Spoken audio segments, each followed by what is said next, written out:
হাতে তালুতে পড়তেই আছে, কোনো থামাথামি নেই। এক পর্যায়ে বেডটা ভেঙে গেল। সামনে থাকা লোকটা আমাকে কষিয়ে একটা থাপ্পড় মেরে দিল। ব্যথায় অপমানে কান্নাই করে দিলাম আমি। তোকে সাহস কে দিয়েছে স্কুলের ক্লাস ফাঁকি দিয়ে ছেলেদের সাথে আড্ডা দেওয়ার? ভুল হয়ে গেছে। ভুল না, আসলে আমারই ভুল হয়েছে। চল বাসায় বলে জঙ্কুক ভাইয়া আমার হাত ধরে টানতে টানতে গাড়ির ভেতর ধাক্কা দেয়। আমার ব্যাগটা আনার সময়ও দিল না। গাড়ির মধ্যে ভয়ে চুপ করে এক কোণে বসে আছি।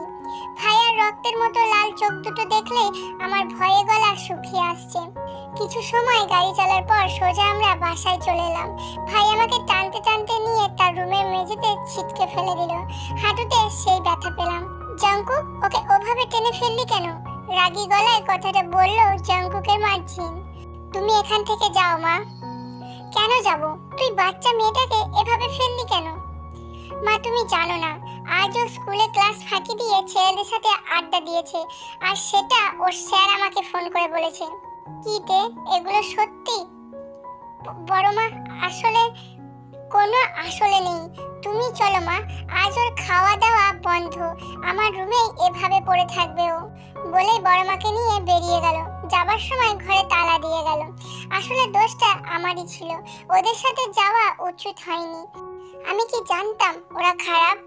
তার উপর এভাবে মারলো তো মেয়েরাও শান্তি হলো না, খাওয়াটাই বন্ধ করে দিল, যেন এ বাড়িতে আমার কোনোই ভ্যালু নেই। উনি যা বলে আমার সাথে সেটাই করা হয়। কেন এমন হয়? আমি কিম তাeyong, যে আমাকে এভাবে মারলো সে আমার বড় চাচার ছেলে জঙ্কুক, অনার্স 3য় বর্ষের ছাত্র। কিন্তু বড় আব্বুর কোম্পানি সে দেখে। আমার বাবার আর 2 ভাই, ছোট ভাইয়ের একমাত্র সন্তান আমি। আমার মা নেই। বাবা মনে করেন আমার জন্যই নেই, তাই সহ্য করতে পারেন না আমাকে। মা আমাকে জন্ম দেবার সময় মারা যায়। আমি বড় মা আর বড় আব্বুর ভালোবাসা পেয়েই মানুষ হয়েছি। আর এই রাক্ষসটার জঙ্কুকের মার খেয়ে। বড় আব্বুর বড় ছেলে জঙ্কুক ভাইয়া, ছোট একটা ভাই আছে, নাম ইউনো। আমি ক্লাস 10-এ পড়ি। আসলে একটু আগে কি হয়েছে একটু বলি।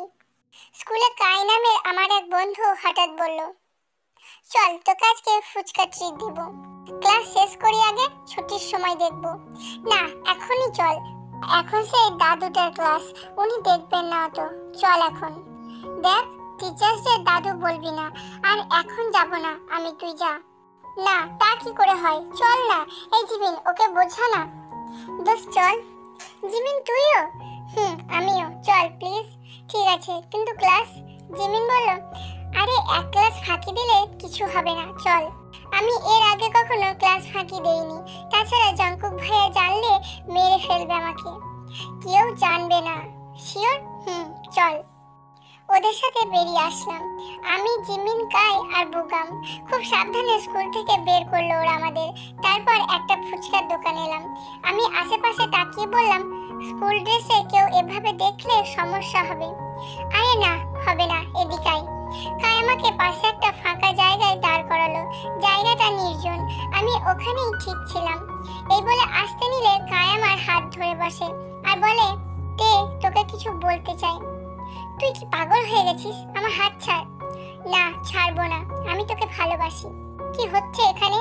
হঠাৎ মিনহো স্যারের কণ্ঠ পেয়ে আমার হাত পা কাঁপাকাঁপি শুরু করেছে। এবার আর নিশ্চিত নিস্তার নেই। তোমরা ক্লাস ফাঁকি দিয়ে এখানে হাত ধরাধরি করছো? ছিতে, তোমার থেকে এটা আশা করিনি। চলো এখন লাইব্রেরিতে। স্যার আসলে কোনো কথা বলবে না তে তুমি, চলো। ভয়ে স্যারের পিছু পিছু লাইব্রেরিতে এলাম। এখানে এসে আমার কলিজায় যা পানি ছিল সব শুকিয়ে গেল জঙ্কুক ভাইয়াকে দেখে। কি মরণ চাপ ছিল আমার ঘাড়ে যে আমি ক্লাস ফাঁকি দিতে গেলাম। ও মা, আমাকে বাঁচাও কেউ, আমি মরে গেছি আজ। কি রে তে, কি শুনছি এগুলো? তে, আমি এগুলো কি শুনছি? ভাইয়া চিৎকার শুনে কান্নাই করে দিলাম। আর কান্না দেখে উনি মিনহো স্যারের হাতে বেতটা নিয়ে আমাকে মারা শুরু করলেন। কোনো স্যারের কাছে বেত থাকুক আর না থাকুক, এই স্যারের কাছে থাকবেই। কাউকে মারেন না, কিন্তু নিয়ে ঘুরে বেড়ান। আমি মনে মনে দোয়া করছিলাম উনি যেন না আসেন। কে শোনে কার কথা? তারপর ঘটনা সবাই জানেন। কেন গেলাম আমি ওখানে? নিজের হাতের দিকে তাকিয়ে দেখি কেটে গেছে, রক্ত পড়ছে, গালটাও জ্বালা করছে। মানছি আমি ভুল করেছি, কিন্তু জঙ্কুক ভাইয়া বেশি বেশি করেছে। কখনোই আমার সাথে তার ভালো ব্যবহার আশা করিনি, কিন্তু আজ আমাকে অনেক কষ্ট দিয়েছে। ভালো হয়েছে খাবার দিবে না, তো খাবো না আমি, যা, কিচ্ছু খাবো না। কান্না করতে করতে মেঝেতেই ঘুমিয়ে পড়লাম। তুই এখনো ওখানে পড়ে আছিস? হঠাৎ ভাইয়ার ঝাঁঝালো কণ্ঠ শুনে ঘুম ভেঙে গেল। ভয়ে কিছু বললাম না। কেন স্কুল ফাঁকি দিয়ে এগুলো করতে গেছিলি? তো স্যার আমাকে কি বলেছে তুই জানিস? ওই ছেলেগুলোর হাত ধরেছিলিস তুই। আমার কি দোষ? আমি বলেছিলাম আমি যাব না। বিশ্বাস করো ভাইয়া, ইচ্ছা করে যাইনি। আচ্ছা বিশ্বাস করলাম, দেখি হাত। আমি হাত দিলাম। ভাইয়া মলম পট্টি করে দিল, আমাকে চড় মারার গালে চুমু দিয়ে দিল, তারপর খাইয়ে ওষুধ খাইয়ে দিল। এবার ঘুমা। আমি রুমে যাই। তে বেরিয়ে আসতেই জঙ্কুক মিনমিনিয়ে বলল, খুব শীঘ্রই তুই আমার সাথে আমার রুমেই থাকবি পিচ্চি। এরপর কেটে গেল 3টে বছর। আজ আমার মেডিকেলের রেজাল্ট দেবে। আমি চান্স পাচ্ছি কিনা ভয়ে হাত পা ঠান্ডা হয়ে আসছে। আমি যদি চান্স না পাই, ভাইয়া এবার আমাকে মেরেই ফেলবে। এই 3 বছর আমার পেছনে যা কষ্ট করেছে তা মনে হয় কেউ কারোর পেছনেই করে নাই। পরিবারের সবাই আমার মুখের দিকে তাকিয়ে আছে, এমনকি আমার বাবাও। ভাবা যায় যে মানুষটা এতগুলো বছর আমাকে তাচ্ছিল্য করেছে, আজ সেও আমার মুখের পানে তাকিয়ে। আমি পাইচারি করছি, সবাই আমার সামনে বসা। এর মধ্যে হঠাৎ জঙ্কুক ভাইয়া এলো। ওনাকে দেখে ভয় আমার 2 গুণ বেড়ে গেল। জঙ্কুক ভাইয়া এসে আমার মুখোমুখি দাঁড়ালো। কি হয়েছে ভাইয়া? এই পড়াশোনা করছিস তুই সারা বছর? ভাইয়ার কথা শুনে আমি কান্না করে দিলাম। আমার বোঝা হয়ে গেছে আমি চান্স পাইনি। কান্না করছিস কেন? সারা বছর না পড়লে যা হয়। এই জঙ্কুক, তুই শয়তানি করিস না, সত্যি বল। দেখো মা, তোমার মেয়ে কি করে কান্না করে। আমি চোখ মুছে বললাম, মানে? তুই ঢাকা মেডিকেলে চান্স পেয়ে গেছিস পাগল। সত্যি? হ্যাঁ রে।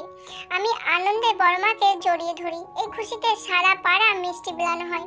1 বছর পর আমার আর জঙ্কুক ভাইয়ার বিয়ে হলো আজ। সারা জীবন আমার জন্য অনেক করেছে লোকটা। আমি আর যে জায়গায় দাঁড়িয়ে তা ওনার জন্য। উপরওয়ালা আমাকে এমন কাউকে উপহার দেবে আমি কল্পনাই করতে পারিনি। সত্যি আমি খুব ভাগ্যবান। কি রে, এত কি ভাবছিস? কিছু না। এক শ্রাবণের সন্ধ্যায় তুমি আমি একসাথে আমাদের ছোট্ট বাবুকে নিয়ে ঘুরতে যাব। শ্রাবণের শেষ সন্ধ্যাটুকু তোমার জন্য। ভালোবাসি, ভালোবাসি আমিও। হ্যালো জান পাখিরা, এই স্টোরিটা খুব ছোট্ট একটা ওয়ান শট, তাই এর নাম পিচ্চি পড়ে দিলাম। জানি গল্পটা সবার ভালো লাগতে নাই পারে, কিন্তু গল্পটাতে খুব সুন্দর করে আমাদের বুঝিয়ে দেওয়া হলো যে ভালোবাসা মানুষ পাশে থাকলে সবকিছুই সম্ভব। স্বামী থেকে পাওয়া প্রাপ্য ভালোবাসা আর যোগ্য সম্মান নারী জীবনের শ্রেষ্ঠ পাওয়া। তের প্রতি জঙ্কুকের ভালোবাসা শেষে তের বাবা জিহবকে বাধ্য করলো তেকে মেয়ে হিসাবে মেনে নিতে।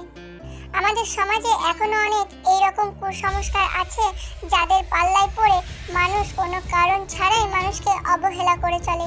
তো জান পাখিরা, দেখা হচ্ছে পরের গল্পতে।